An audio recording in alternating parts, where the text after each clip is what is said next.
welcome to Exploring Santa Cruz, a biweekly program on Case Quit. My name is Mathilde Rand, and with me in the studio is Livia Monteleone. Livia grew up in Italy, but has lived and loved Santa Cruz since the late 90s. She's a musician, a traveler, a radio show host, and an advocate for justice. She plays songs that combine gritty, powerful blues with political dissent. She likes to promote the best in human potential, collaborating with others to create initiatives that bring people together and tear down barriers. Welcome, Livia. Well, thank you so much. I feel welcome and I'm very glad to be here. What brought you to Santa Cruz? Quite many reasons, I would say. First of all, music brought me to California.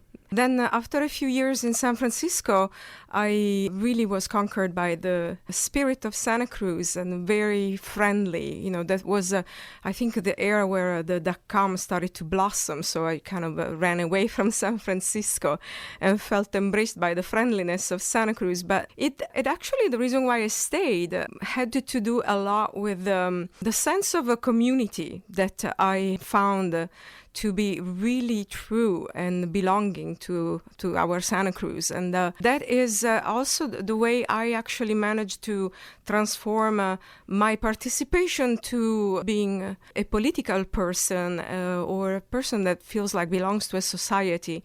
From the angry place that I had when I was in Italy, where it was like more militant and angry, and to a place of collaboration and serene construction. These are the main reason that Santa Cruz conquered me. That's nice. Now, you also were active in Santa Cruz. What kind of the projects did you take on, maybe even founded or co-founded? When I arrived to Santa Cruz, there were already some pretty amazing realities that I benefited from at the beginning. I'd like to mention a few for sure. The reality that I actually was so lucky to join at some point, actually was around 2013, I think, was a Free Radio Santa Cruz, which it has been a very important, I think, situation that has characterized the life in Santa Cruz. One of the oldest pirate radio and with longest life in the whole country, I would say. And I think that I caught the tail end of its most glorious times with the founding members that would offer some pretty amazing programming for the community. You know, from, for example, Informativo Pacifica was like half-hour Spanish language news, and or socialist news, world socialist news, where 30 countries in Americans and Europe contributing to give a sense of the pulse of the planet. We had programs about updates on the environment. I remember Earth First and Terra Verde. Then there were some avant-garde programs for music, like Ardak Show with the improvised music on the air. He calls them sound sculptures because it's what they are. It's very artistic and kind of out of the ordinary. So I think that basically was offering something to the community that would be completely out of the mainstream. And I think that those realities should be supported. I thought they should be supported, so I was eager to collaborate, participate. But beyond the radio, there was also places like the Hub, which is still there. And, I have had very little time in Santa Cruz to explore what happens and what does not now, but I know they still exist. And I can mention Bike Church. It's a place where you can go and learn how to fix your bike or fix it with a couple bucks and learn. There's Sub Rosa, which is a place where you can meet. And there was a lending library. And there was this free school Santa Cruz where community members would offer classes, free classes to community members, and Guerrilla Drive-In, where you could actually enjoy a movie that you would be told where was shown, and just go there for free, join a bunch of people, and there would be someone passing around maybe popcorns or a hot tea. That was the Guerrilla Drive-In? Guerrilla Drive-In. Yeah. Yes. Yeah. So you were in Santa Cruz living here, and then what happened? Why did you leave for a while? I had to go help my family, and I accompanied my father and mother to the last steps of their lives, and that took a few years. So I was away by this decision.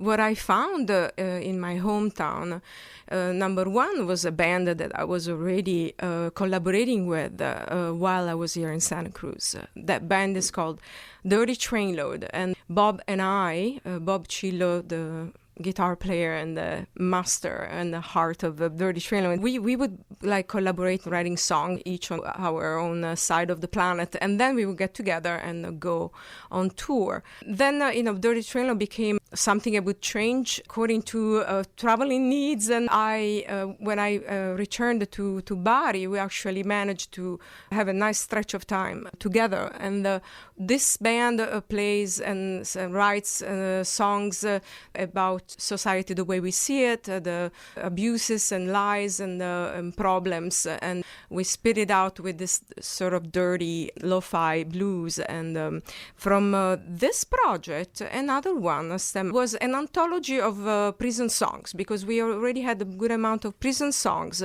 our music being based on the Delta blues. And then we basically developed something from this project, which became a trio called Behind Bars. And we started to get more and more involved in the thematic of incarceration and prison. Right. You mentioned Bari. Tell us about Bari. Is that a music festival? Bari is my hometown. You know, the shape of Italy like a boot.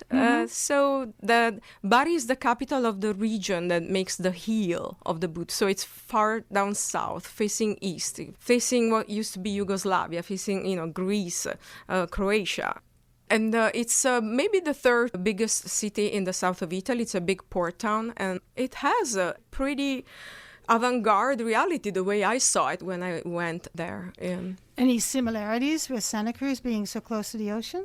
Not so much. I would say that way the ocean is lived in Santa Cruz, it's very, very different. But there is a spirit of wanting to do things, of action and community that I sometimes I've had a hard time getting to know much of that because of COVID, because I've lived half of my time there throughout COVID. So things could not really quite happen. So when did you return to Italy to help your parents? 2018. 2018. Yes. And then I was there until a couple months ago. So COVID actually kept you there even beyond helping your parents? It was not COVID who held me there. I really was caring for first my father, then my mother, but COVID made my presence even more important. Yes. But that has been also a very, very important creative time for us Behind Bars, because we designed this workshop for inmates, a music workshop, and we found support in this association called the Bambini di Truffaut from Bari, from my hometown, and they promoted this idea, and we ended up having a meeting with the warden and the social worker, psychologist of a high security prison and a quite important place in the province of Bari, and it was settled. We were going to have this workshop, and we did it. We did it throughout the difficulties of COVID. Can you tell us a little bit more about what is the content of that workshop? Certainly. And for whom is it?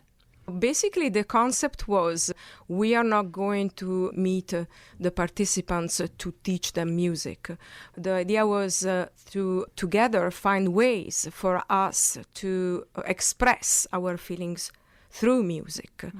And the workshop was designed where parts of the meeting we would present to them the blues, prison blues, and the blues in general, because it's got its strong history, and not necessarily in the prisons of Italy you find the familiarity with that. But once they got familiar with even the simple rhythm, the stomping and clapping, you start from there and you build from the simplicity of that, mm-hmm. and simple interjection with your voice. Then you build up your own expression. So I would make an example and shout it out, and they would shout my example, but 3 minutes later they would shout their own example, and then things would get more complex. Give us an example. Maybe you could go like that, and you start.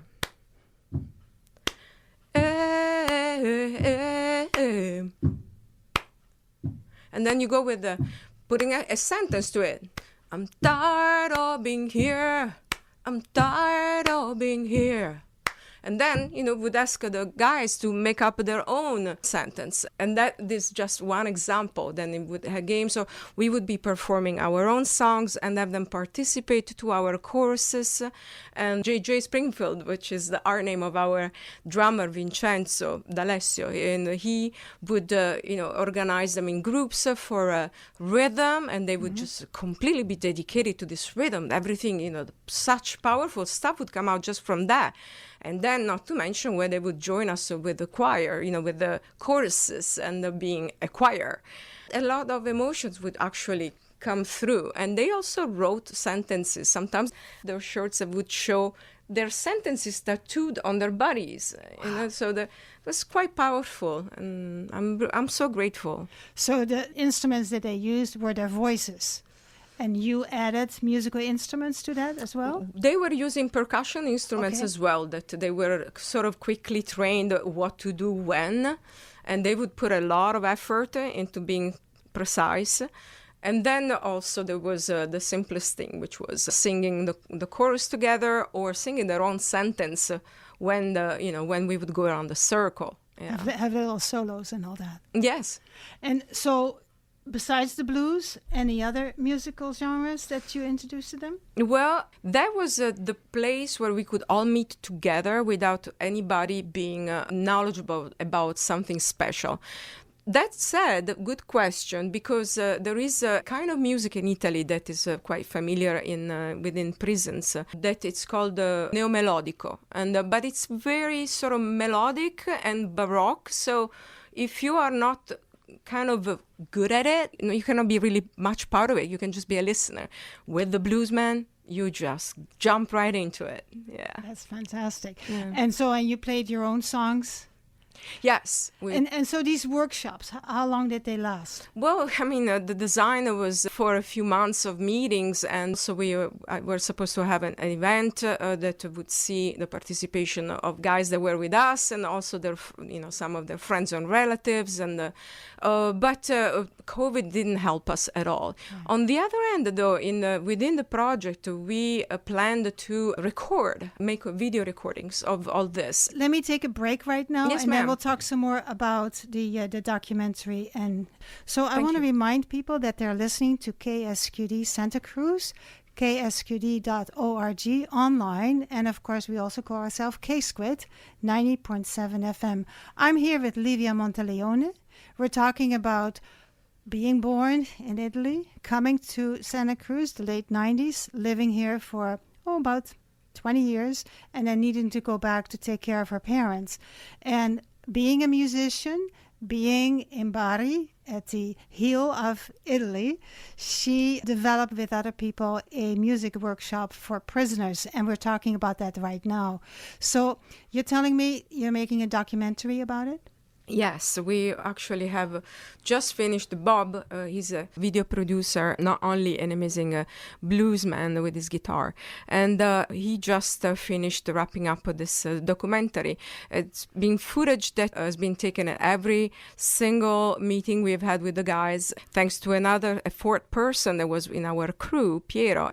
So this will come out fairly soon, and also we'll have subtitles. So we hope for the documentary to go around and just bring a little bit of attention onto this issue, incarceration, prisons. We would hope to find some network possibilities with the beautiful realities that are around the world. And first of all, I think about Santa Cruz, of course, because it's my other hometown. Yeah. Right. Now, in your project, were there specific requirements for the guys? You talk about the guys to participate in it. Do they have to have certain behavioral criteria, or were they assigned? Was it open? I think, number one, there is always a bit of a selection anytime you get to have an approval on something that happens inside a prison. This is also a high security prison, so it's not a jail. There's not people that are temporarily there. They had to sign a liberatoria, which is something that says that it's okay, whatever it gets on video, it just is okay to be published. These guys, some of them are, might have looked a little bit rambunctious at times, but they they have amazing hearts, and they're people like us. We always had a guard present there, but other than that, I think that under the supervision of the prison administration and then this organization that promoted our project, I think there is nothing that we need to be mindful of. Okay, and did you work with one group, or did you have, because I can imagine more guys would be interested in it, that there would be different groups? Did you have more than one group? I think this was probably a trial. So we worked with one group, and I know for a fact, they've asked us to continue this project. So it means it's a successful, and we'll see how we can promote things that might just procure, more possibilities to inmates. Wonderful. So now you already started talking a little about Santa Cruz, because in Santa Cruz we have what's called the William James Association that also does work in prisons. Can you tell me, A, what is the William James Association? And secondly, can you tell me a little bit about the connection, compare it a little bit, what do they do, what did you do? And then, of course, third, you see that maybe there could be a joining of forces. So tell us about the William James Association. Yes, well, it's a reality that I actually discovered very recently, thanks to a fortuitous, beautiful event. And I met this fantastic lady, Laura Brooks, and she is actually the executive director of this association. So I ran home after meeting her and looked extensively at the website.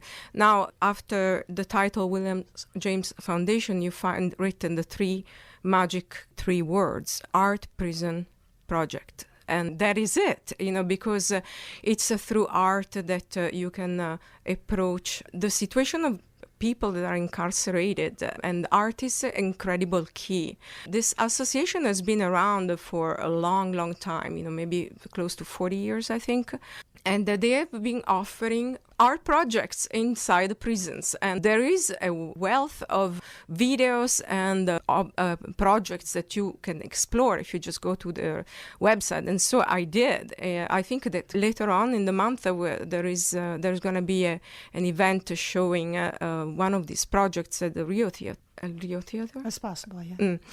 Anyways, it's certainly a reality here in town to be proud of. Then there are others, there is a lot to explore around here about activities that are offered for people in prison. So I would love to connect with these realities.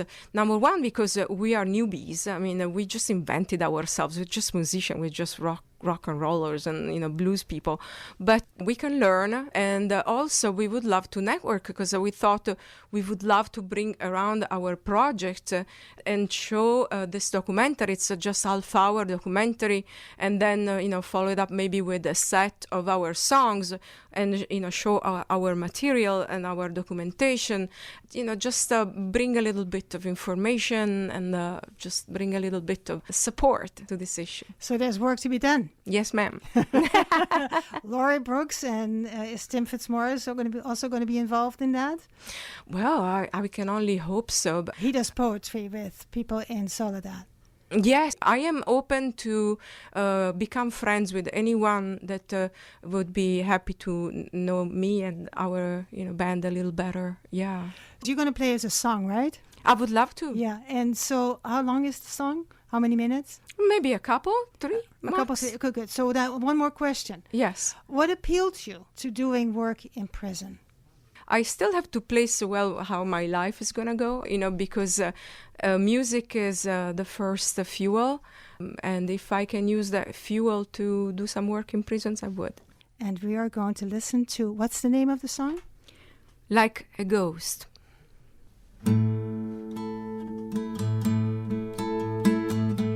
Cut through the lies, cut through the chase, so this is it. Can't go too far, can't go too fast, so this is it. Old barriers torn, new walls are born, and no one's free. We walk the walk, we talk the talk, and dream of wings. I tried and I tried to keep my MI, but every dream dies, crumbles down, crumbles down. The weight of thoughts can be the train that holds you down. If I were free, I think I'd choose not to be made. I long to love, I long to give and be serene. But I am lost, walk like a ghost around this fog. Oh, I tried and I tried to keep my aim high, but every dream dies, crumbles down, crumbles down.